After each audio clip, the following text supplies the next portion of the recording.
Professor Rachelle Buchbinder has two jobs. The first is running her small rheumatology practice in Melbourne. You put your chin on your chest, put your head back. And the second is as a distinguished researcher in the School of Public Health and Preventive Medicine at Monash University. I get great satisfaction from doing both of them, and the patients just give me ideas for what needs to be studied. But her career as a researcher got off to a shaky start when, as part of her PhD, she was tasked with giving lab rats arthritis. When my supervisors were surprised that none of the rats had developed arthritis, I actually had to come clean and say I couldn't actually bring myself to inject the rats. She went on to do a master's and later PhD in clinical epidemiology, the basic science of clinical medicine. There's a lot of good things about modern medicine. We've had a lot of wonderful discoveries that have cured disease and increased people's longevity. But the current play is also that there is too much medicine, and we know from studies that about 30% of medical care provides no benefit to the patient, and about another 10% is actually harmful.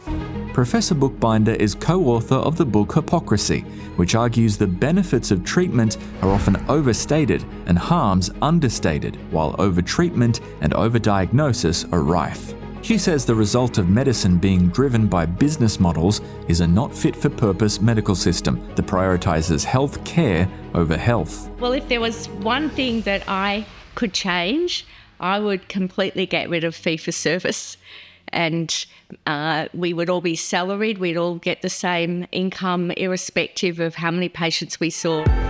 In 2009, she published the findings of a randomized placebo-controlled trial of vertebroplasty, a common treatment for painful spinal fractures that involves injecting the damaged vertebrae with a cement. Even when we were doing the trial, I was already receiving negative feedback. People thought I was being unethical by studying a treatment that was well accepted. And my answer to that was, well, we don't know that it actually is better than not doing it, and we need to know the evidence, and I think it's unethical not to study the procedure. Her conclusion that the treatment was no more effective than a placebo led to a flood of abusive emails and calls. So when you think about the reasons that they're attacking me, is, often it's because they've got vested interests. They believe with their own eyes, so they think that what they see is the truth, and they don't understand that you need a control group, and that just because someone gets better with your care, it doesn't mean that it's because of your care. The backlash only made Professor Buchbinder more determined. She's now published more than 20 musculoskeletal trials that have challenged the value of accepted treatments.